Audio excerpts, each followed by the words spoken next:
Para sa detalye ng mga balita, napabilang sa 100 Most Influential People 2024 ng Times Magazine si Pangulong Ferdinand Bongbong Marcos Jr. dahil raw sa pagsisikap nito na itaguyod ang ekonomiya ng bansa sa iba't ibang aspeto.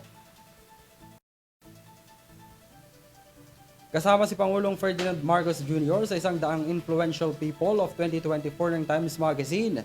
Kinilala ng Times ang pagsisikap ng Pangulo sa pagbangon ng ekonomiya pagkatapos ng COVID-19 pandemic at kung paano itinaguyod ng Pangulo ang Pilipinas sa pandaigdigang yugto.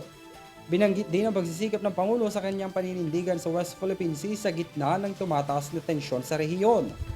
Binanggit sa isang portion ng Time Magazine ang paninindigan ni Marcos laban sa pananalakay ng China sa pinagtatalo ng WPS at kung paano nito pinalakas ang alyansa ng bansa sa Estados Unidos sa harap ng tumataas na tensyon sa ating rehiyon pati na rin sa buong mundo.